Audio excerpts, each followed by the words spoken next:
Hello everyone. Today we are going to be making carrot cake. So to begin with, we have 2.5 cups of flour, all-purpose flour. You can use any brand that you're comfortable with. I have 1.5 cups of sugar. In this bowl, I have 2 teaspoons of baking powder, 1 teaspoon of baking soda, and 1 teaspoon of salt. I've just mixed it all together. That's fine. Over here, I have 2 teaspoons of cinnamon powder. You can get this easily in the supermarket. Onto my wet ingredients, I have 1.3 cups of oil, 1 cup of raisins, 4 eggs, 2 teaspoons of vanilla essence, and finally I have my carrots. So these are grated carrots, and this is 3 cups. I know it looks a lot, but once it bakes, it's going to shrink down a lot. So yeah, those are my ingredients. So before we start, have your baking tin ready, whatever you're using. Apply a thin layer of margarine and coat it with flour so that the cake does not stick. And of course, have a mixing bowl and a hand mixer. I'm also going to preheat my oven to 180 degrees Celsius before I start. So the first thing we'll put in our mixing bowl is our dry ingredients. That's our flour. So we start with our dry ingredients. We have our flour. And then we're going to put in our baking powder, our baking soda, and our salt. And then we're going to add to that 2 teaspoons of cinnamon. Then you're just going to mix it. You don't need to mix it too long. You just need to make sure that everything is combined. Meanwhile, prepare another bowl for the wet ingredients that we're going to be using next. So we put in our sugar, our oil, and we also add in our 4 eggs and our 2 teaspoons of vanilla essence. So once all our wet ingredients are in the bowl, we can then just mix them together.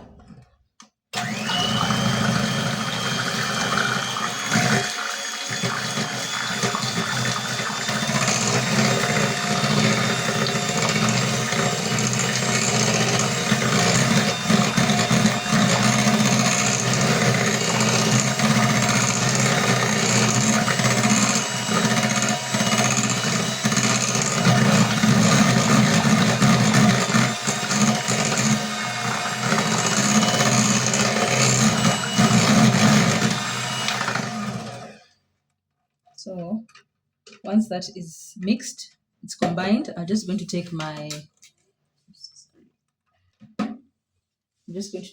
spoon and I'm going to make sure that there's no sugar stuck at the bottom, because sometimes the sugar sticks at the bottom.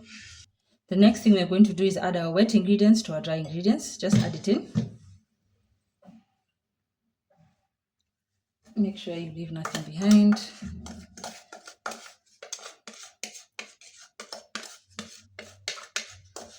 So we've added all that in.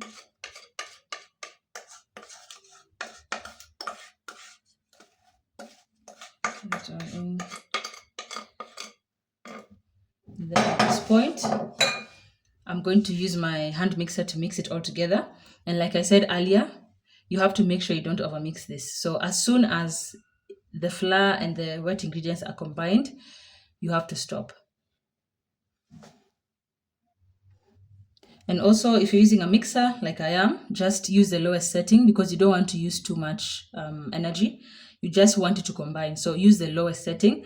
If you could, at this point, actually, you could just use a whisk or whatever it is you're using to mix, because you don't want to overwork the mixture. So just until combined.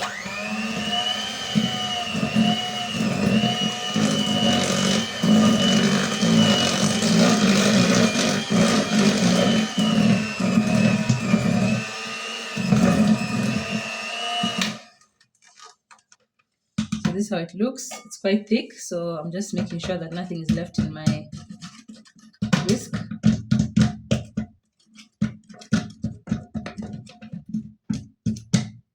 Just taking it all out. And then I want to do what I did earlier, and I want to scrape the bottom and the sides just to make sure nothing is stuck, because as you can see, it's quite a thick cake mixture. So I'm now going to add in my carrots.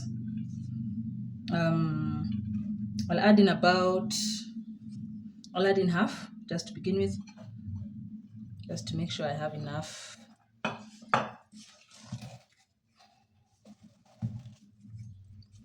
And as I said, you don't want to overmix. You just want to mix until it's all combined. So that's kind of incorporating. I'm just going to add in the rest. Okay. And then I'm going to mix that together. I'm going to mix it all in. So when it comes to this carrot cake, the carrot actually makes the cake very moist. In case you're wondering why it's thick.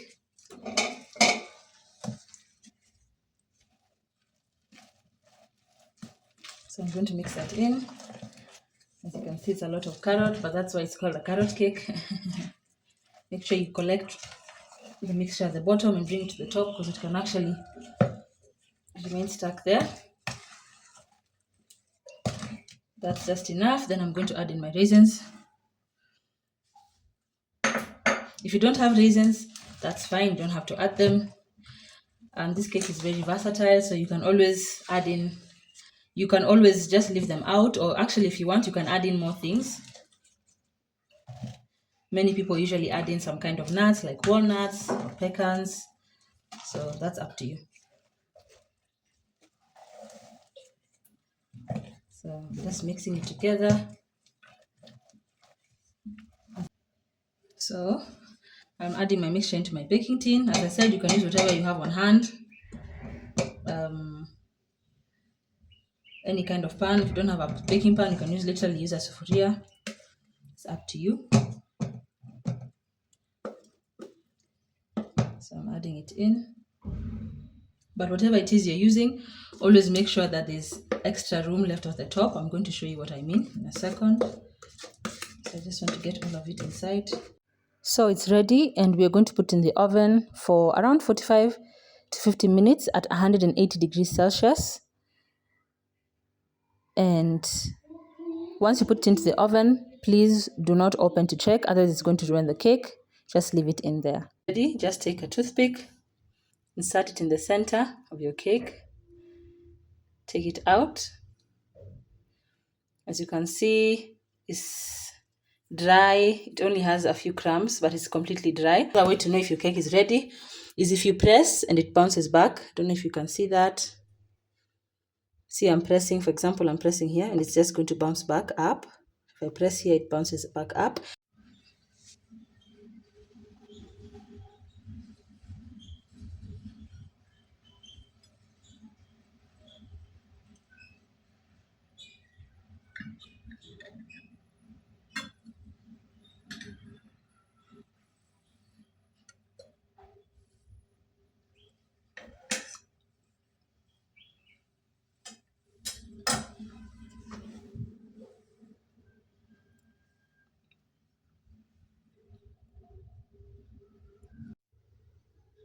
And that is the final product.